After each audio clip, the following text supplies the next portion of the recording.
Fala rapaziada, suave. Hernan revela como São Paulo deve jogar com Crespo depois da volta de lesionados. O jornalista André Hernan comenta sobre isso e muitas outras novidades do nosso tricolor. Acompanhe a seguir. Vamos pro tricolor? Tricolor aí, ó, com um novo comando. O Crespo já chegou, já tá trabalhando e já tá começando a dar uma cara pra esse time do São Paulo, hein? Já pensando nos próximos compromissos. Dia 12 por ali, tem 12, 13 ali nesse fim de semana. Nesse fim de semana 12. não, né? É dia 12 mesmo. 12, 4h30 da tarde no Maracanã. A pessoa dá a informação completa. Que é isso? É o repórter de campo. Jogo contra o Flamengo, então, no dia 12 no Maracanã, 4h30 da tarde, é isso? 4h30. É um sábado? Famoso 16h30. 16h30. É o famoso sábado. Ótimo, perfeito. Então a gente já sabe, é a data que o São Paulo volta a campo. E claro, tá chegando aí, né? Hoje já é o quê? Dia 3, então faltam menos de 10 dias para a partida. Ele precisa montar a sua equipe. Um esquema com 3 zagueiros é o que vem se desenhando. Ele fez um assim, Não, é eu achei assim. que eu tava assim... Não, é esquema com 3 Eu achei que eu zagueiros. estava aqui lacrando na escalação. Tá lacrando sim. 3 zagueiros e a gente já começa a conhecer esse meio de campo também. É. Ele tá montando de trás pra frente, é isso? Tá montando de trás pra frente e assim, o que me disseram é que assim, não é um time que ele montou e que já tá treinando aquele time e tal. Essa imagem que a gente viu é uma imagem muito positiva pro São Paulo, que é Ferreirinha e Lucas no campo e cada vez mais já prontos ou quase prontos para voltar e serem liberados para estarem treinando já com bola, com o grupo. Eles estão só fazendo a parte da transição no campo, né? Mas a ideia é 3 zagueiros com Cédric e Enzo Dias. Aí a dupla de volante seria Alisson e Marcos Antônio, com o tripé ali fazendo o próprio Oscar. E aí você tem o Lucas, aí você tem o Ferreirinha, jogadores que podem te dar uma velocidade pelos lados do campo, com o André Silva lá na frente. Tô falando de quando todo mundo estiver pronto, né? Então é um time que vai tendo uma cara, é um time que vai ganhando o esboço, é um time que vai ganhando aquela coisa de um modelo de trabalho do treinador. E o São Paulo está apostando muito em treinos em 2 períodos. Então, mais de uma vez nessa semana, o Crespo solicitou treinos em 2 períodos. De manhã, aí faz um período de descanso à tarde e volta a treinar, ali por volta de 3h30, né? Então, assim, para você planejar a parte tática, não são treinos exaustivos. Aquela coisa que o cara sai e quer ir direto para a banheira de gelo ou para o botinha para recuperar recovery.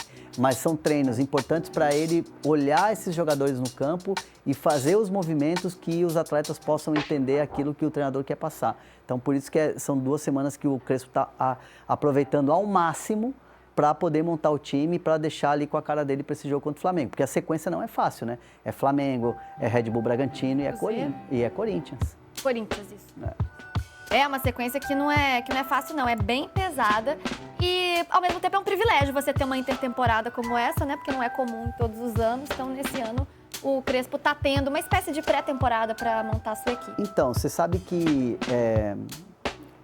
a gente critica muito decisões de diretoria, né? A diretoria de São Paulo está em xeque hoje, né? Há um movimento nas redes sociais muito contra as atitudes da diretoria em relação a time, em relação a questões financeiras. É um debate até um pouco mais amplo que se tem hoje na torcida do São Paulo em relação à gestão, né? Mas eu acho que assim, hoje o São Paulo, errando, acertou, né? Errando, acabou acertando. É aquele acerto culposo.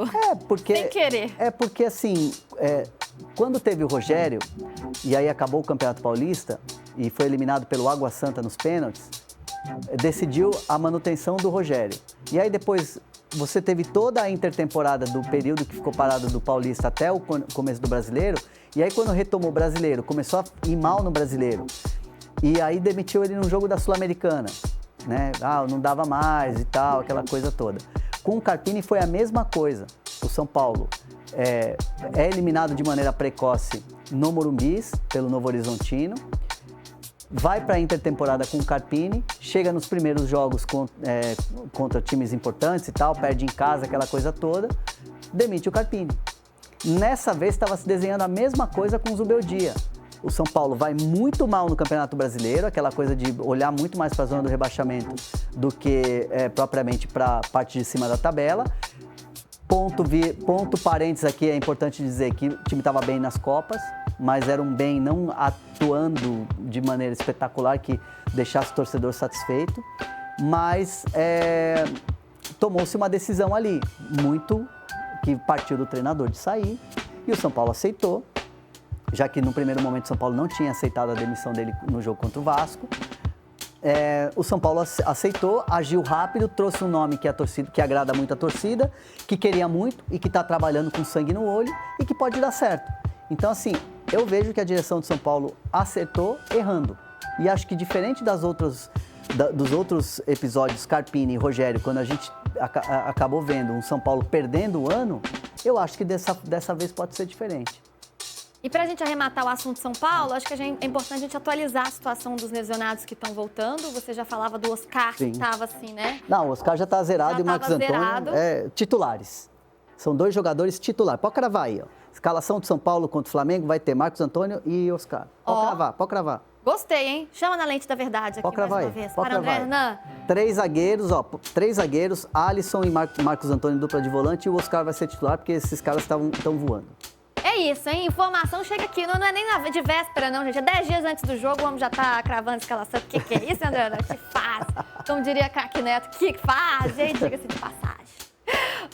Hernan, pensando na volta desses jogadores, Oscar aí, titular, estamos colocando desta maneira. Como tá o Lucas e também quem tá ganhando espaço, né? O Wendel, a gente já falou sobre isso ontem, mas o Wendel ganhando espaço em relação ao Enzo Dias. Teve até uma pergunta aqui no chat, cadê o Igão da base? Por onde ele anda? Como é que... Zagueiro, né? É um jogador ainda jovem, né? Jogador que pode ser utilizado. O São Paulo vai ao mercado, né? E o Crespo quer um zagueiro.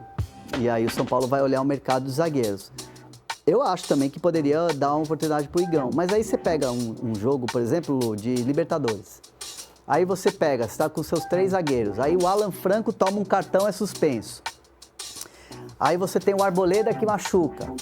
Aí você tem a possibilidade de colocar um garoto, assim, e não é por ser garoto, né? Porque você tem zagueiros que desempenham muito jovens. Basta ver o Vitor Reis, que foi comprado pelo City por 35 milhões de euros. O que eu tô falando é vivência no time principal. O Igão ainda tá partindo para essa transição, ainda tá experimentando o que é o treinar no profissional, aí ajuda o sub-20, aquela coisa toda. É um moleque muito promissor. Para mim, o Igão tem tudo para dar certo, como deu certo, por exemplo, o Beraldo. Mas acho que nesse momento você pegar e falar, o Igão é a solução, né, sem a rima, bota lá. Não é assim que pensa a comissão técnica. Então, como você tinha o Tressoldi, que era um jogador experiente, um jogador já com vivência de Europa, a ideia do Crespo é ir atrás no mercado. Você tem ali alguns jogadores que, inclusive, foram sugeridos pela comissão técnica, não só para o meio-campo, mas também para o ataque. Então, são 3 posições ali que o São Paulo vai correr. E, repito, aqui a gente tem que ter muita responsabilidade para não criar expectativa no torcedor e achar que os caras vão contratar jogadores ali nível para disputar a final de Libertadores. Não é. O São Paulo vai buscar, dentro da possibilidade financeira, jogadores assim num exemplo de contratação do Dineno. Tipo assim, tá livre ali, tá com fim de contrato, pode vir de graça, empréstimo com opção de compra e se bobear para jogar a dívida lá na frente. Então é nesse modelo que o São Paulo vai buscar. Essa é a prateleira. Então não esperem estrelas, grandes contratações, jogadores badalados. Não é essa a realidade. É bom jogar real pro torcedor. Falar com transparência para o torcedor não criar muitas expectativas, isso é importante. E é importante também, por exemplo, começou muito essa coisa não sei se o chat perguntou, se algum dia perguntou, mas uma informação de que o Gustavo Medina, zagueiro da Ferroviária, estaria fechando com o São Paulo. E na alta cúpula do São Paulo me garantem que não procede e que não vai acontecer. Tá aí então, hein? Olha, gabaritou aqui André Hernan no Blocão, São Paulo, hein? blocão. Blocão de São Paulo.